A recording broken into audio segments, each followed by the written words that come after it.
powered by Reviting, streaming from the Reviting Digital Studio. It's the David Daily.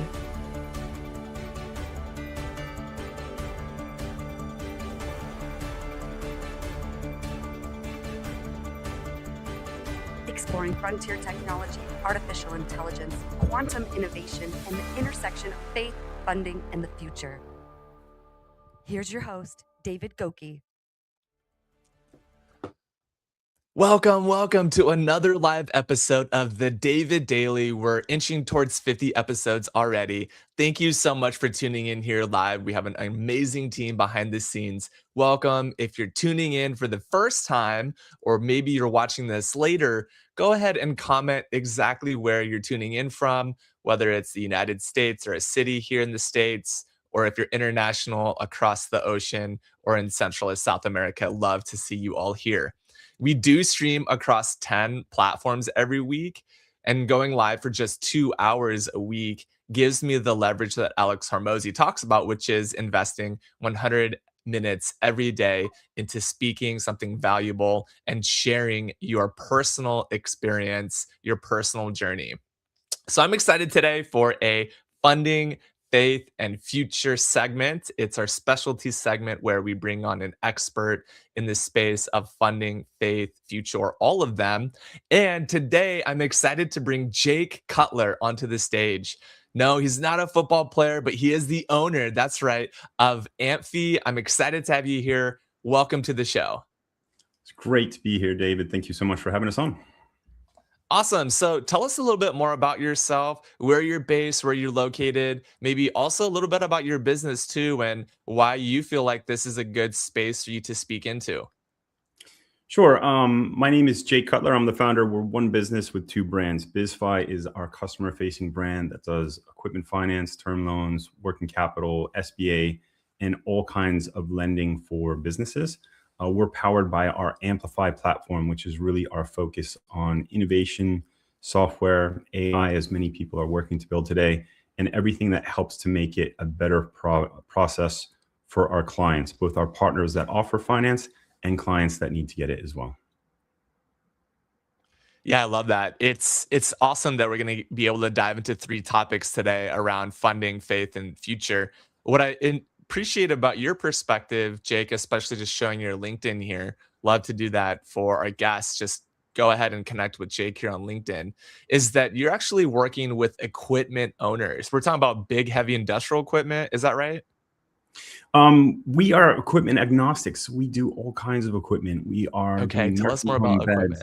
Lab equipment, testing equipment, and of course, we love new and used construction equipment as well as heavy equipment. And one of our new partners are the guys over at Wolf Machinery and Supply.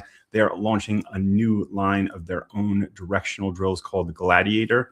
Directional drills, also VAX, and they have a ton of exciting new dealer relationships coming to the table. So we're happy to be partnered with people like Wolf Machinery and Supply along the way. Yeah, I love that. Well, we're going to get into our topics today. It's exciting news, and we're going to go ahead and do that right after this first intro segment video. Let's talk about quantum and the future of technology.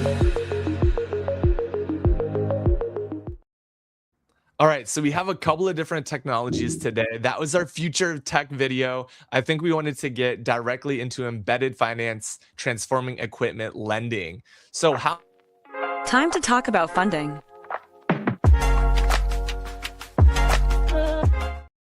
All right, we got some new kids behind the stage. This is what happens when you go live stream. This is authentic. It's human. It happens.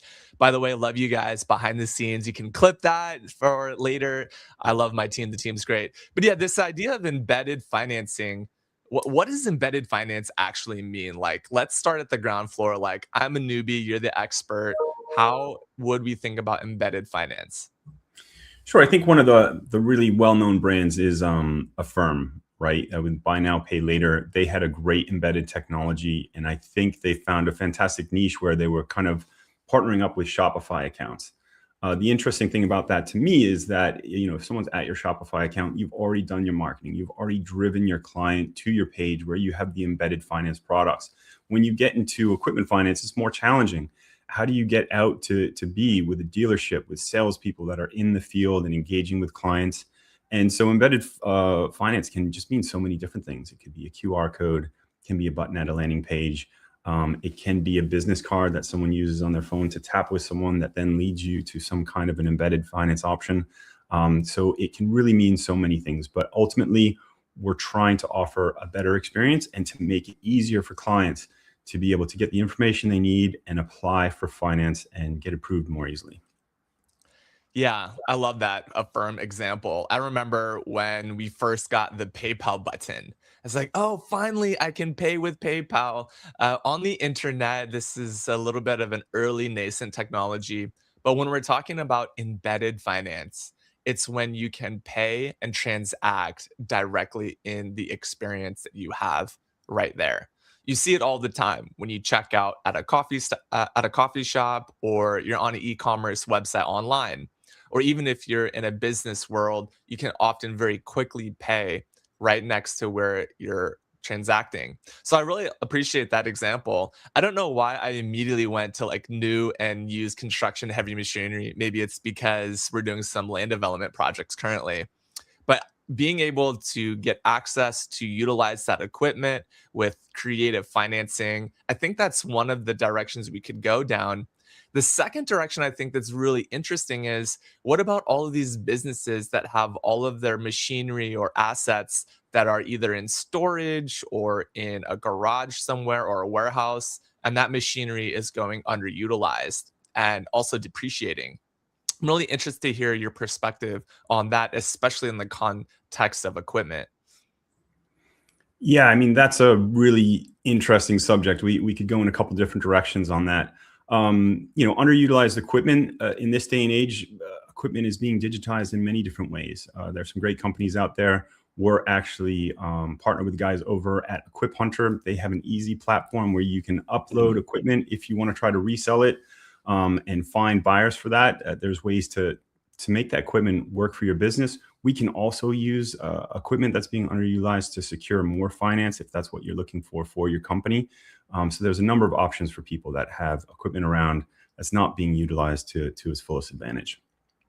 Nice. That's awesome. So if you're someone listening and you have equipment on your books and you want to utilize financing to be able to make that more profitable for yourself or more valuable, then Jake is someone you need to talk to. And I want to get into the details of that because on the surface level, I don't even know exactly what that means.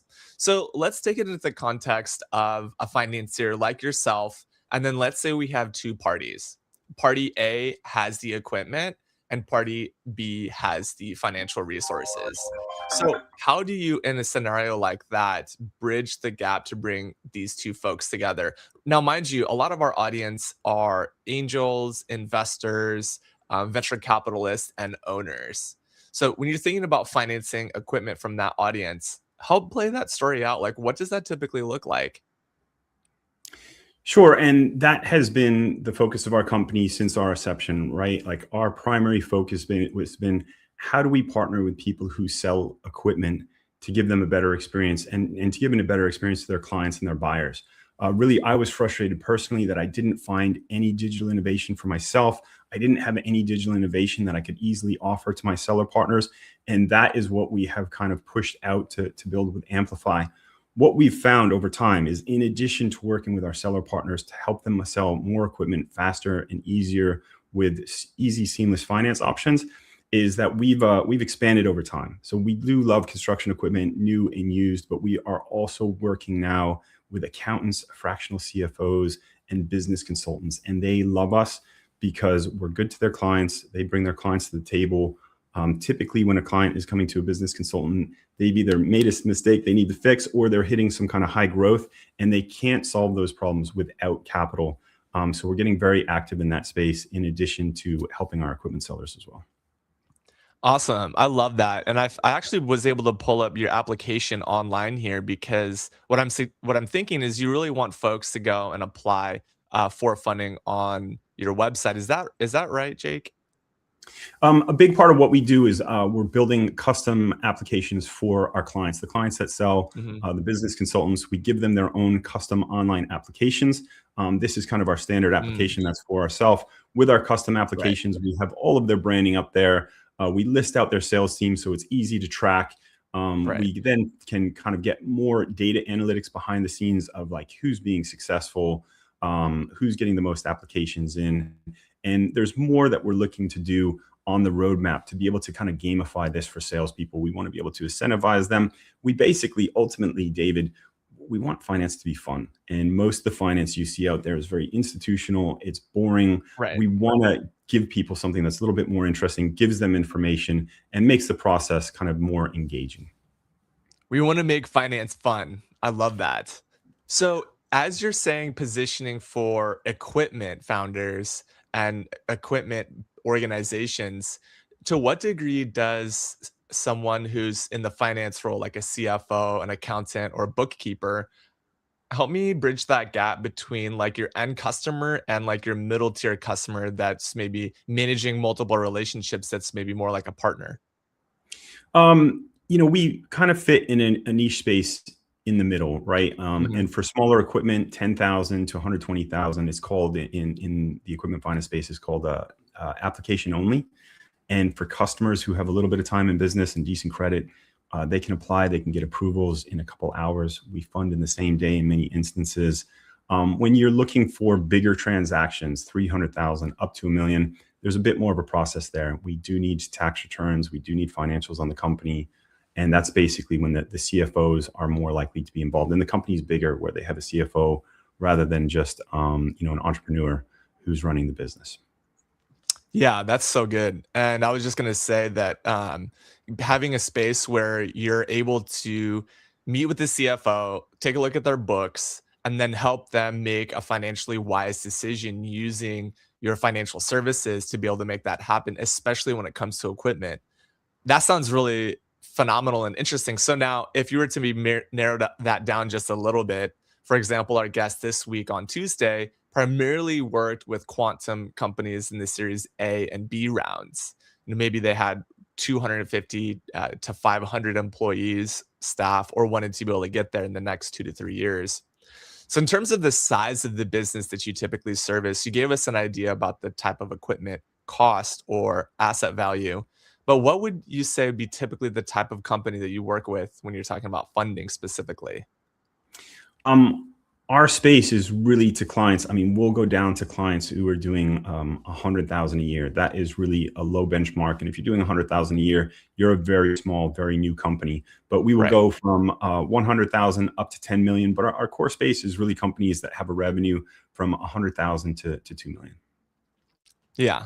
Awesome. I love it. So, how do you make finance fun? Like, there's a handful of people in the finance space that tune in from the West Coast, specifically in the Seattle area. Typically, they'd be at a firm, maybe 10 to 20 people. Okay. So, they're probably doing in your nice little range of 100K to 10 million with, 10 people.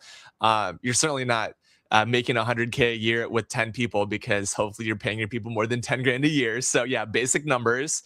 Um, but for that audience who's listening, for the financier, the accountant, the bookkeeper, the CPA, a lot of folks right now are in audit and tax. Like, this is prime tax season.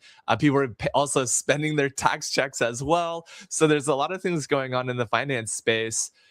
What's the first step that people who have 10 people in their company and they're grossing, let's just say 1 million plus in annual revenue?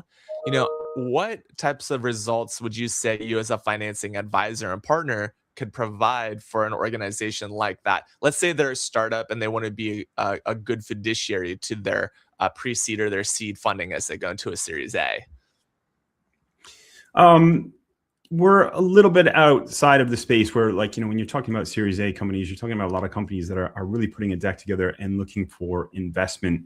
And we work with just a lot of entrepreneurs that have ownership. Some of them are big enough that they have boards. But really, it's really important for companies in this day and age to manage their business credit and their personal credit. A lot of what we do is based on the personal credit of the owner of the business, even though they're business loans. And when the loans are actuated, they don't show up on their personal credit report. And so people that need to pay, be very mindful. And this is something that we're highly focused on today, is how can we educate people and educate the businesses to be mindful of their credit before they need to borrow money, whether it's for a loan or to get equipment or to grow the business. If you've let your personal credit or business credit fall into a bad way before you get there, it gets not only much harder to get exposure from banks and lenders, it gets much more expensive. And so by doing the work in advance and keeping your personal profile and your business profile in good stead, it's going to pay off for people that are really looking to be successful over the long term. Yeah.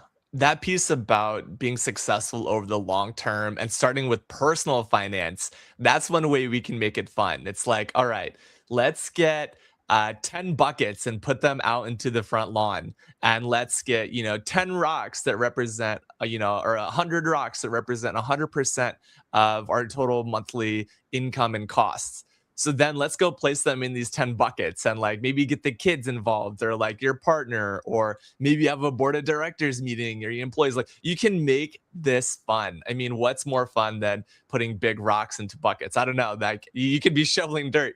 So this aspect of making finance fun really resonates with me. In fact, I just got some of those coin cases that the bank gives you, right? So you can put quarters, nickels, dimes, and pennies in there.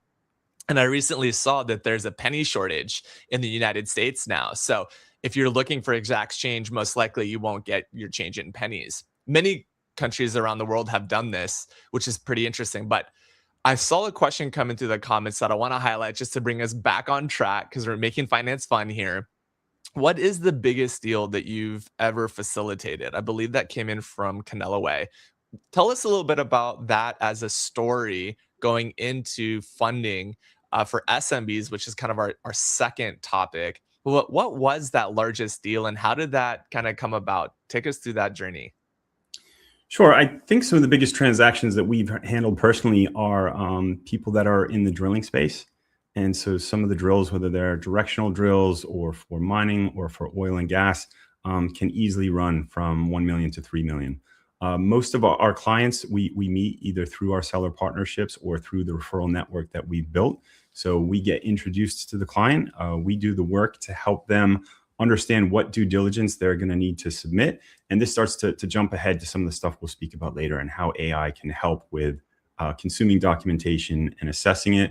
But we do need to get tax returns, balance sheets, profit and loss, all that important information from the client, as well as information on the equipment they're trying to buy. And we help them get that aligned so we can get it into underwriting and get them the exposure they need to get the equipment for their businesses to continue to function and grow. And that's the key thing that we do. Of course, like we're aligning capital, we're helping people to get what they need, but ultimately we're helping their businesses to continue to grow and be successful. They can't do that without getting the equipment they need to run their business. And that's where we come and help businesses of all kinds. I like that a lot, especially if it's like, all right, so if the messaging from a marketing point of view, like on this live stream, we have the ability to speak to that audience. So we could say, you know what, if you're drilling an oil energy drilling business owner, right? And you have a lot of equipment and you need cash, then you need to talk to BizFi, right? Right. And so it's like, yes. Yeah. So it's like, I'm just trying to think through this on the funding side. And it's like, if you're not in construction equipment or you're not a driller, but you're a CFO of a small to medium business doing 5 to 10 million in annual revenue, and you don't have your books quite where they need to be for March 30th, end of Q1, well, let's look at your taxes, see what your, the lay of the land is, get your basic papers in. And from there, what we could do is basically build an auditory trail that basically says, hey, this is how we can apply to financing. Am I understanding that correctly? I just want to make sure that I'm grokking and kind of grasping that from a funding point of view. I think you have a really good grasp. We do two things though, right? Like we do help people get the equipment they need and we love that. That's our core wheelhouse. But we've also expanded to help people with all kinds of lines of credit, term loans, working capital, SBA loans, and invoice factoring. And so when you're talking about the CFOs who are a little bit behind on capital, we're looking to help them get capitalized and get the more like a term loan over time rather than the drills and the big heavy equipment. So we do have kind of two boxes. in different ways we can help businesses get capitalized to be successful. Yeah, I love that. Okay, so let's dive into that a little bit. And we're going to get into the technology and maybe a little bit of the faith as well. But we're here talking about embedded finance, transforming equipment lending. So I really want to focus in on that topic. So let's say an organization has equipment and they need cash. What is a typical favorable term deal that you would set up? You would say, look, this would be a standard term deal. It'd be really great, profitable for our business, really help the end customer, and equipment is involved. What does that look like? When clients have existing equipment that they're looking to monetize, we can help with that as well. Our main thing is to help people get new equipment into the business, but we can absolutely help people that own the assets. It's not encumbered in any way, meaning there's no bank that owns it, whether it's trucks or bigger drills or manufacturing equipment. Sometimes people need money, and there's a lot of what's called working capital. Some people call it like merchant cash advance. That is short-term, unsecured. It's easy, but it's very expensive. And while we do offer that in select instances, we really try to stay away from it. We really try to get term loans that are at much better rates and offerings. And when people have assets to offer, we can get them much better rates and terms to capitalize that equipment when they need capital for their business to continue to grow and expand. I love that. So let's make this super practical because I'm a visual person. We want to make finance fun. And I'm going to go ahead and add this to this stage. I don't know if you've seen this show on Paramount called Landman, but it's basically like Yellowstone to a degree, but it's all about oil and energy. Yeah. And there's this family, there's horses and cattle that are out, in the middle of, oil country in Texas. And it's very interesting. So this guy actually has an equipment failure, right? He has some old equipment. It needed to be maintained. And then there's a catastrophic lethal accident. So in an example like that, if they would have had financing, if they would have had your team before, maybe they would have actually had the ability to fully bring you in to then do the maintenance to then get that rig back up to spec. So in this type of a scenario, what would you advise to a company that's in this type of a scenario where they've got equipment that's aging and depreciating?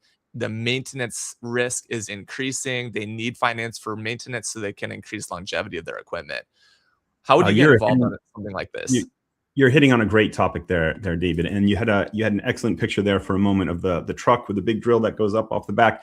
That's exactly the kind of equipment that we love to help people acquire and to finance. And it's called we love that, the truck with the big drill that tilts up off of it. That's like right in our sweet spot. We love stuff like that. That looks like something that could cost $1 to $2 million easily with the truck and all the drill equipment on the back. And it's called, in some cases, sweating your assets, right? People think that they're saving money by not going to get the newest piece of equipment, whether it's a computer or a nursing home bed, right? You're sweating your assets, you're holding on to it, hoping that by not spending more money, you're improving the returns of the business. But sometimes that can backfire, as you've illustrated, right? Your drill gets too old, the people using it are unmotivated. It doesn't work right. It's at risk of breaking.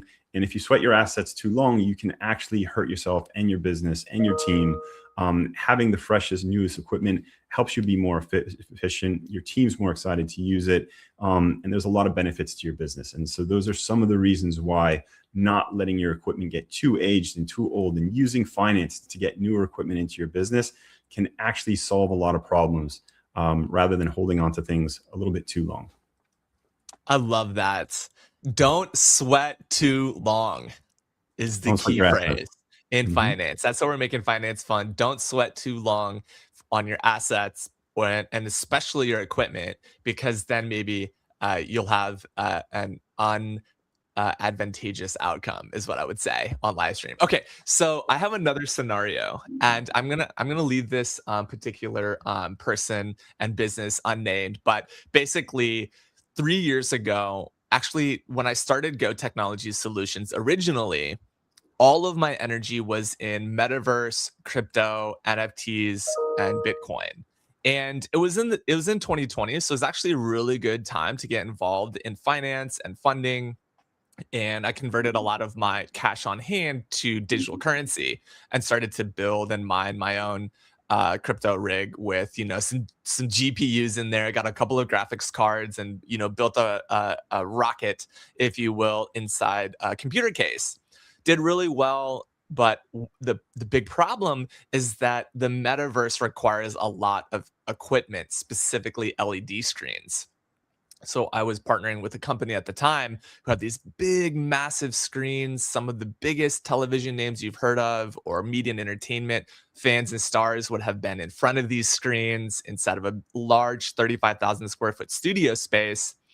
And at that time, what our financial team was really wanting to do was to acquire that equipment on the books so that we could essentially write off the depreciation, but also utilize that equipment as collateral for a larger funding initiative. Now, fast forward 5 years, what happened is AI media production has dramatically reduced the cost of AI and advertising. We now see all of these media conglomerates, coming together with Warner Brothers, for example, Paramount and Discovery being one of the more, along with Netflix, being one of the more larger deals that we've seen in the industry. But what happened with this particular startup is they had to sell off their real estate, get out of their lease. A higher value customer was coming in, so they could pay, higher lease term, better lease terms. Secondarily, they had all this equipment sitting in this 35,000 square foot warehouse space. They had to move that to storage. And now what's happening is they spun off the LED screen company to another company, but they still have all of this old technology that's sitting in storage. So in this type of a scenario, granted limited knowledge, and of course you don't have a copy of the books, but let's just say their cash flow statements are break even, net income is zero. What would you advise in a company like this who really needs some capital to get them into maybe year 16, 17, 18? How would you advise a company like that that has high valuable equipment sitting in storage where they previously lost their lease space? What would be your perspective on a scenario like that? That may be slightly outside of my core space. They have Mhm. some really marketable equipment that maybe they can resell. Really, they need to get it back into action. If they have Right. had strong revenues in the past, but we might be able to get them some debt finance so they can get things back into play, which seems like the key issue. Otherwise, they may fall slightly more into a space where they need to raise a bit more money. They're a fast moving early stage startup. If that equipment is in storage, it may not be generating revenue. And we're really closely tied with revenue based financing, right? You need to have strong personal credit. You need to have strong revenues that you can show either in tax returns or in the bank statements. And if they're temporary offline, that could hurt them. And so that's one of the things we were referring to earlier. Like Right. when you need finance, you're going to want the company's personal kind of credit and the business kind of credit footprint to be in a strong standing. And they're going to have to be very careful, but they're going to need to get that equipment back in action as soon as they can. Yeah. Yeah, that's great to hear. So love that aspect. All right. This is a long show. We have a couple more topics and we're going to get into faith for a quick second. We're going to park there. So let's play the faith intro video and we'll chat quickly. Focusing on faith for a moment.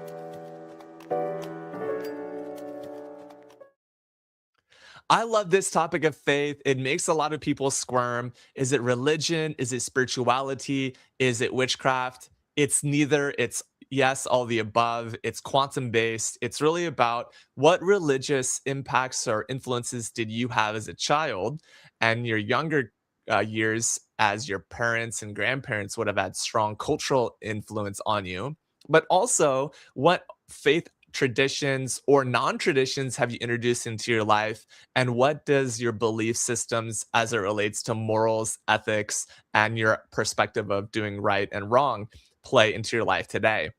So I set that basis so that people will know what the faith topic is about. And I particularly like to highlight AI and Faith, which is a non-profit organization helping experts all over the world share the world's wisdom in religion, bringing ethics and morals into the technology space pluralistically across all the world's major religions, including Christianity, Catholicism, Judaism, Taoism, Muslim, Islam, Hindu, Buddhist, agnostic, and atheist being in the top 10. Of course, there are 40 plus religions that are well known and documented globally, but that's the intent.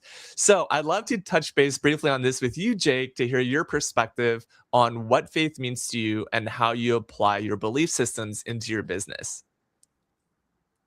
Yeah, I'd say based on what you just said, there's two key topics there. One, there's definitely elements of the finance industry that are predatory, and particularly what you Mm. see in that working capital and merchant cash advance space. I see clients come to me all the time laden with debt that just holds them back. And we do everything we can to help people out of those situations. We do everything we can to avoid putting people into those situations. And I think people's beliefs and having a moral and ethical compass is just so important and probably not talked about enough. The second topic that you mentioned there that I think is really, really fascinating and could be the focus of a whole show is really AI and faith and ethics and moral compass. It is such a powerful tool, and only a small amount of people really kind of hold the ownership of it, and lesser people have like a good understanding of it, but it's helping more and more people every day, and we just want to make sure that AI is fair to all people. I would hate to see it get regulated in a way where it works for some and is kind of restricted for others. And so I think it's an important topic that we should really speak more about, is how do we make AI equitable and fair for everyone. That's a really good question. So we could definitely talk for days, if not That could years, be, on that could be this. a whole show. Yeah, exactly. So let's just start with the baseline bias. Okay, so for example, bias meaning, hey, I have a tendency or a favorability to something that may potentially be unfair. A bias would be because I am Asian American, right? I had a Korean mother immigrant. I may be more favorable to other Korean immigrant hybrids or halfsies like myself because my father is American German. So similarly, when I look at other, you talk about now skin color racial bias, and I'm just saying this not to be uncomfortable, but just to say like, this idea of bias, who is building the AI, right? Who is actually building the technology, and do we have equal and distributed representation across the base inputs to begin with? We're not saying over index on a certain input, or have a bunch of people swaying the technology, but unfortunately today there definitely is a clear demographic of, call them West Coast young tech bros that have built a lot of the technology that we have today. And it's not just something you change in one day, one night, one year. This is like 30 years of embedded bias. So how do you have an ethics first or unbiased first approach, or maybe even an AI morality first approach into adopting technology? What would be your thoughts on that, Jake? Well, I am I am not in charge at the source and the roots. And I think it'd be good to see our government step up and do more to regulate AI. There have been some efforts to do so, which haven't been successful. But what I can do from my side is make sure that we are equitable and that we share our resources with everyone we can. We're partnered with groups like they call themselves AUTA, the African America Women's Trucking Association. We partner with them. We partner with Lavorne Gordon of I think it's Love Life More, and she's got an incredible foundation. And so as we build our AI products, we want to make sure that they're equitable. We want to make sure that we share them with everyone we can, so they can be a resource for all of our partners and clients. I like that specifically, Jake, because you have organizations that are more equipped than yourself to be able to support that diverse and equitable perspective. And what I'm really hearing you say is that you want to be able to give access to all individuals, no matter their background, socioeconomically, demographically, culturally, religiously, financially, spiritually. I mean, hopefully more of your clients would have a healthier financial background. But yeah, in terms of accessibility of knowledge, I can sense that that's a real passion of yours. And you also have two organizations that you're really promoting and helping. How did you come to that place to decide, oh yeah, I want to work with this organization? Um, we want to partner with as many organizations as we can. I mean, that's part of our Yeah. strategy, but we want to partner with great people. And just as you were saying, we want to make sure that we can help people. And that comes back to the credit and capital as well, right? We want to help all small businesses, not select groups. And I think, ethically and moralistically, we all have, we should be driven to do the best that we can. All right, I like that. Okay, that was an incredible segment on faith. I like your perspective of it. I'm curious, and you don't have to share this necessarily publicly, but what was your faith-based or religious-based influence in your younger years, and how did some of those values stay with you today? I worry more about what comes next. So I'm driven by Hmm. trying to do the best I can for myself, my friends, my family, and my clients, to Yeah. make sure when we do get to the other side, we're in good shape. So we don't know what's going to happen next, and we have to have faith that there is something there waiting for us. And when I get there, I want to know that I've done everything I can, to be a good person, to do the right thing. I really like that. All right, I'm excited about technology, folks. If you're tuning in for the first time, we're here live with Jake Cutler on LinkedIn and all major platforms. Let's play that future tech video. Let's talk about quantum and the future of technology. All right, guys, I'm so excited. This is live, coming to you live stream on the David Daily Show, which you can find on Apple Podcasts and Spotify. We're very excited that you're tuning in, and we have a special guest, Jake Cutler, today to talk about fintech, automation in small, medium business equipment finance. Jake, what does fintech automation mean today in the SMB world? David, it's such an incredible question because with the advent of not just AI, but of as AI kind of comes up this curve to do more and more to support us, both in assessing documents, but also a subject that I'm super interested in is the vibe coding, right? Like, how can AI help us to fix and generate code that develop and launch products, make existing products better? There's just an incredible opportunity to embrace these facilities, and we're doing everything we can to learn more about it every day. But I think the landscape is literally changing around us, which makes it such an incredible topic. Yes, it's a good place to start because vibe coding is, for those of you who haven't heard of this, it's basically this idea that you come up with a creative idea. You can speak or text or voice prompt um, a technology, and that technology will build apps for you like you've never seen before. And so, just for that beginner audience who's never heard of that, because we do have a lot of grandmas on the show, and even great grandmas are watching. So, if you're a grandma wanting to vibe code, you got to talk to Jay Cutler, is basically what he's saying, because he is vibe coding every day and posting on LinkedIn. So, what's your most recent vibe code app that you were like, what, I have an automation problem, I need to vibe code? Well, I'm super interested in it, so I'm trying to learn more about it every day. What I would say is you can connect a product called Whimsical to ChatGPT, and it will provide you with like a process diagram. And if that can help your organization or your development, that's a fantastic product. There's also a product that's really well known called Lovable, where you can connect that to your GPT or your Claude product, and you can basically prompt it to build websites and UI. So this is something that didn't exist really 6 months ago, and it's just getting better all the time.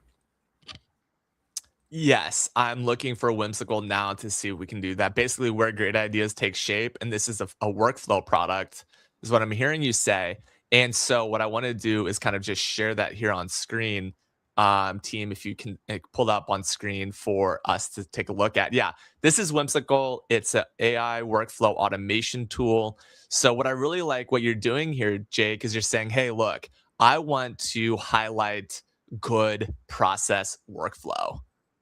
And until I have good workflow, I don't have good technology. Is that right? Does that resonate with you? That's a big part of it, and the other part of it is that previously, you've had to go to a platform, you've had to pay for it. I won't throw them Right. out by name, and you've had to design it like, hey, I want a triangle here, I want a square here, I want to drag it down and have it Right. connected. And you can now literally speak into your GPT product and tell Right. it the workflow you're trying to design and what the stages are and who the partners are, and it's remarkably accurate. And it may not provide you Right. the 100% finished product, but it will get you to 90% of the way literally in minutes. And being able to generate this stuff from GPTs and Claude and have these visuals come out is so impactful. And it's just an opportunity we haven't seen before. Yeah, I love that. The essentials done right is a theme on Whimsical. And yeah, an infinite canvas to capture all of your ideas. I really love that mission statement, that value. I love when I see a good product, and this is a perfect example of a great product experience. I want to sign up, log in, contact sales, download pricing. I want to like get all into this. So thank you for sharing that. Okay, so moving along to our topic, right, of automation to SMB equipment finance, because you also mentioned Lovable. And shout out to International Women's Day. Lovable actually had unlimited credits on International Women's Day, which was phenomenal. Now, if you haven't heard of Lovable, Lovable is exactly what Jake mentioned. It's a vibe coding technology that allows you to solve your business automation problems very quickly. Now, what I'm hearing you say is that you applied that to fintech.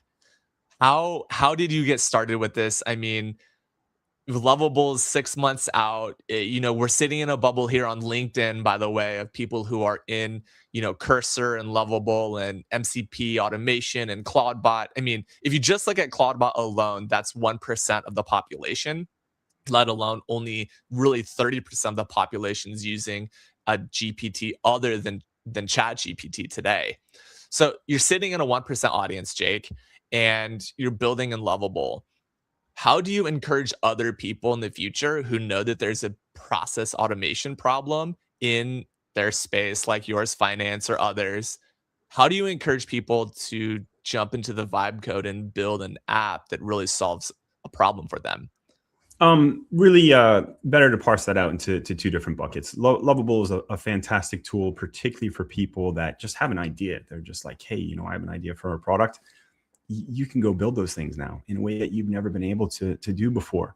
When you come to the deep process automation, that's what we're doing on our side. That's a much bigger lift than Lovable. Whimsical can help us design some of those workflows, but we have a team of developers behind the scenes. And all developers today, which is fascinating, it's kind of a little bit outside of the vibe coding space. Even if you don't call it vibe coding, pretty much every developer I know is using Claude or Cursor or Windsurf to help them generate and assess code. And that means that we can clean things up and generate new code at levels never before seen. And that's one of just the fantastic opportunities that we as founders are coming into at the moment. Yeah, I love that. This idea of clean up your code with Claude Code, right? Is like could be a soundbite. Clean up your code with Claude Code, upskill all of your engineers. On the show at the beginning of the year, we're talking about over 100,000 tech employees laid off. And we've seen more of those layoffs. The most recent has been Jack Dorsey's company, Square/Box, laid off half of their employees. And Jack Dorsey was basically like, yeah, we don't need them because of AI. So whether that's political PR or whether that's real value being added, it's still about understanding those simple processes that you can automate. And my recommendation, Jake, let me know if this sticks with you, is pick one small thing that you do all the time. Just think about where are you copy pasting the most, and AI can help do that and clean that up on Lovable, which is fantastic. Okay, so we've got 15 minutes left in this show. We've got a third topic. I want to get to that. Let's go ahead and play our future tech video now. Let's talk about quantum and the future of technology. All right, Jake, welcome to the show. We're here on funding, future, topics, and today we're talking about automation workflows, especially digital workflows that improve fintech. So, what digital workflows are you working on that is driving and improving small business lending specifically? So we've already established ourselves in a few places, right? Like we've already developed that relationship with seller partners. We've built software that supports them. We've extended that software to support the fractional CFOs and CFOs and business consultants. It helps their clients. We have custom online applications that we've built for all our partners that help to automate the process of getting a submission in, automating pulling credit, automating pulling the business footprint. We give people immediate ways that they can connect their bank accounts or securely submit. We've digitized all of that. But we're working to do much more than that. We want to own the workflow from the client touch point all the way to the lender, and from approvals and terms that get offered to them as well. So we're looking to automate that full footprint. And we do use Whimsical on a regular basis to just help us outline that process. What are the touch points? Where are the frictions? And how can we use AI to make it a smoother process? And we are building at the moment. We're using everything we've just discussed and talked about for the last 15 minutes. We're using today to try to make the best experience for our clients as possible. CFOs work very hard to get their balance sheets together and to get bank statements and to get taxes in place. And we can now assess, we can take all that information securely, and we can assess all of it in moments using AI. And we're continuing to push, how do we take these results so it can be beneficial to our clients, to ourselves, and to give the best picture as possible to our lender in the fastest amount of time. Wow, I love that. Get it in the fastest amount of time. I love hearing a statement like that, especially when you're talking about gathering all the documents. I would imagine you have a document management solution and using a digital workflow, or specifically, an AI automation. So using a digital workflow to improve small business lending. What was the first problem that you tackled in small business lending with automation? Well, we've just identified that this is a pain point for everyone, and I don't think it's anything that any of the big companies are doing very well today. So just improving that process of how do we get information, how do we provide information and sync everyone up onto the same team is what we're focused on. Where we started was really with our custom online applications, and it's been a phenomenal product for us. It's very popular. It's easy to get out with our seller partners and our referral partners. And it just comes back to the start of our discussions today in embedded fintech and lending products, right? That's our embedded product that is client facing. It's the first thing they touch, and it gets them into this powerful workflow. But there's more we're working on at the moment to improve that every day. Yeah, no, I love that. Especially if you're building a simple automation flow that says, hey, we can help you with your small business, your small business association loan, your SBA loan, right? Here's all the things you need, drag and drop here, press submit. And behind the scenes, we'll go copy paste all of your information into the application form, check up on the status and have notifications, and then kind of deployment of that funds. So in terms of call it middle of the funnel for a business owner. So let's just look at all the business owners doing 100K to 10 million in revenue per year. What does your finance workflow look like, and how are you applying automation to it? These are the questions that Jake Cutler can ask. So now, if you're talking about you're in the client deliverable season and you're delivering for clients, what fintech automation have you recently done in a digital workflow that helps in that lending process in the middle of the funnel? We have two buckets, as we've talked about earlier, and we've already, really aligned very well for people that are either looking for equipment or lending from 10,000 to 120,000. We have an application that gets you started in the process. It pushes you through, immediately offers you ways to connect banks or securely submit them, and gives you instant feedback to your viability. We also have a lending marketplace of more than 50 lenders. And so that's where we're doing more with the AI to align to people, to let them know what they qualify for, the different lending opportunities that are for them. So not just equipment finance, we can also say, hey, did you know you can get a loan that can help your business as well? Above that, though, for people that are doing 150,000 to $1 million, that is what we are building today. How can we better engage with people with AI to remind them, hey, you've sent this information, but not this other information. We're using AI when people do send us the bank statements, the tax returns, the balance sheet, to assess that and give them feedback on the health of their business, as well as to align very quickly and give a report to ourselves and our lending partners. When we show up at the lender, we're not just shotgunning them 20 attachments and tax returns. We're sending them a really tidy package and also a summary that says this is why you should lend to this person, so that we can get them lending faster and also better. This also helps them to get better rates rather than to leave lenders to wade through it and make assumptions. We're sending a nice tidy package to our partners that makes it better than ever before, in my opinion. Awesome. Thank you so much for that. I really appreciate that. So much good stuff there. I could ask you a million questions, but we're running out of time. So what I want to do now, though, is transition to one of my favorite segments. We've got two left, which is our rapid fire segment. Are you ready for this, Jake? Maybe the two of us can be here on the rapid fire screen. And all right, you're ready. I see the thumbs up, ready to go. Okay, so you are a CLFP. What does CLFP mean? Certified lease and finance professional. Awesome. Okay, so in 10 seconds, CLFP in 10 seconds. What's the biggest misconception people have about equipment leasing? Wow, that's a really good question. I think most people, some of the smaller businesses, just assume that banks are going to give them money just because they apply. And really, you have to have some substance. You have to have a credit footprint. You have to have decent credit. But for those that do, we can get you equipment finance very quickly and efficiently. I like this question. All right, next rapid fire question, custom versus standard. In the world of fire trucks, what's one custom feature every department thinks they need but usually don't? I unfortunately don't know that much about fire trucks. Okay. That's not my question, unfortunately. Equipment in drill bits and drills. How about trucks with drills? What's one custom feature every department thinks they need but usually don't?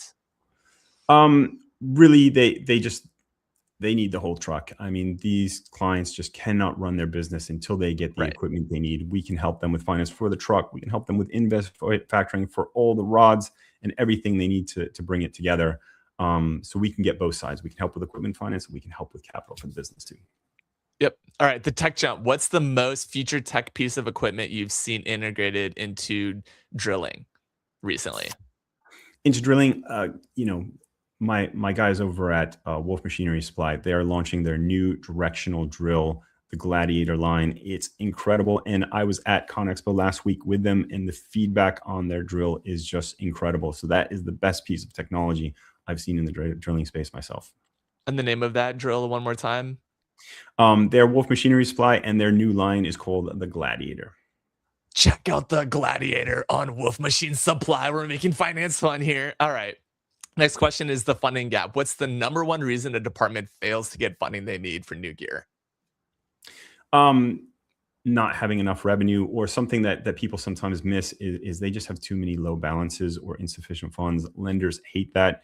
You have to keep some minimum balances in your bank statements. You have to keep those bank statements and your personal credit healthy. If you don't mind your personal and your business credit, you will pay the price longer term by either not getting approved or getting approved at really expensive rates. So we really are coaching everyone we can to keep a healthy business. Awesome. All right. We're going to do category 2 on rapid fire, which is business and leadership. Toughest deal. What was the most complex puzzle of a deal you had to ever solve to get equipment or truck on the road? We're actually working on a really tough one at the moment, and we just have this phenomenal company. They have a 1.5 year time in business, which isn't that long. They have 2 owners with phenomenal credit. They have great revenues, but they have 1 owner that has terrible credit and is really holding them back. So we've had to work very hard, but we have 1 approval for a truck for them. We're also working on trailer. We're also working on a term loan, and all of that is coming to fruition. But it's been a tough one to navigate. And those are the kind of puzzles we love to solve. We want to get capital for people that are struggling to get it from a bank. They're struggling to get it from anywhere else, and we can provide a solution. And we're happy to do so. I love it. All right. The trust factor. Last question in this category. In high stakes equipment finance, how do you build trust in the first 60 seconds of a call? Being direct with people, I think being honest, letting them know what the process is, what they're going to need to do, and who we are and what we can support. There's nothing worse than people misunderstanding what you can actually achieve for them, or misleading people. You pay the price later on. So just being direct, being honest with people upfront, I think is one of the most important things you can do as a partner. All right, awesome. You're doing great. We only have 2 more questions before we go to our anchor segment, Beyond the Bag. So category 3 is David Daily Specials. I feel like I'm on Jeopardy. All right, this is for faith and future, but we've got two for future. So AI and leasing. Will AI eventually replace the need for a CLFP, or will it just make you a super broker, Jake? That's a phenomenal question. I don't know the answer to that one, but I think about that all the time. And the reason I'm building today is because we want to be on the cutting edge. And so we want to build a system that gives people the information they need just type in, ask it questions, ask it verbal questions. We want the system to help us get the answers you need, not some complicated book or system out there that you have to navigate. And so that's the problem we're trying to solve every day. Yeah, I'm going with the second, super broker. And final question of this round, the 2030 vision. What does an equipment department's fleet look like in 2030? You pick the industry. Is it all electric, or is there something else coming? What I think is really interesting is with everything we've touched on, right? With Lovable, with Whimsical, there's bigger design products out there. And being at ConExpo last week, you're starting to see just incredible iterations of equipment. I mean, look at trucks today. They may have a fuel engine, but they have electronics, they have plugs, they have bars that move up and down. Just everything we're able to build better than ever before. I think it's going to be fascinating to see what we have available to us by 2030. I love that. All right. We're right on time. We're going into our anchor segment, Beyond the Bag. Play the Beyond the Bag intro. Beyond the bag, beyond the bag, beyond the bag. Awesome. We're here with Jay Cutler, and Jay Cutler has a very specific item you picked out. It's a complete surprise to me. So what do you always travel with, or what is in your bag, Jake? Well, so this is actually brand new to me. So I was at ConExpo last week, and I got these two brand new devices that I am so excited about. I've got my DJI mics, and I've got this amazing 6 foot tall, see if I can get it open, stand. A little tricky. Here we go. Shoots up to 6 feet, so I can get my phone into it. I've got my mics here so that I can do interviews on the fly and podcasts like this one. And I'm super excited to have these available to me. And we, appreciate the opportunity to be on your podcast today, David. It's been great to get to know you, learn more about all that you do. And along the way, we love also to interview our clients and our people. And so we want to be able to do that on the fly and in the field. And those two products are just game changers for me. So I'm so excited that we have those available to us now. Yeah, absolutely. We're going to have to get a link. And I have my Rode mic here as well. So look at that. Very good. You're ready to rock. Finally, all right. Mine is actually this handmade artisan bracelet. Two of these. I wanted to shout out a local artist and creator, Rine, in Nicaragua. And thank you so much, Shantu Muku, for these bracelets. It was very nice to get those on the road. We're actually getting another one made with 3 hearts, as it will be Zelda themed. And we're going to do one more with 9 hearts, just like a cat has 9 lives. Anyways, thank you all for joining today. You can find Jake on LinkedIn, but is there another platform that you prefer people to connect with you on? They can just reach out to me directly. I'm over at BizFi. You can find me there. You can find me on LinkedIn. That's our premier platform. We are doing more and more streaming over at Instagram and YouTube, but LinkedIn is the easiest spot to catch us, David. Awesome. That's so great, Jake. Well, thanks for being on the show today. Let's get that exit video going. Outro. Did you know that you can go live with the power of pressing just one button? It really is that simple, especially when you have a production team like Reviting, a production partner that can help you go live, not just on LinkedIn, but on YouTube, Facebook, Instagram, Twitter/X, and of course, other platforms like Twitch, Kick, and TikTok. So I just want to encourage you to go live yourself as well if you've ever wanted to get in front of the camera, especially on live stream as you get to engage with the live audience. I want to give a quick testimonial for the Reviting team. I was really nervous about doing lives. And so thanks to Jessie and her team, I've now been doing them for, I think, 7 or 8 months now. The other thing is they very much have helped me increase my reach and online presence. So thank you, Reveting. Jesse, I love what you and the team do. You make it so easy for me to get in, have a meaningful conversation with some amazing guests, and then watch the post-production. But I've been picking up 50 followers a day just because that content is resonating so well. So it's working across a lot of different channels for me, and I can't thank you enough.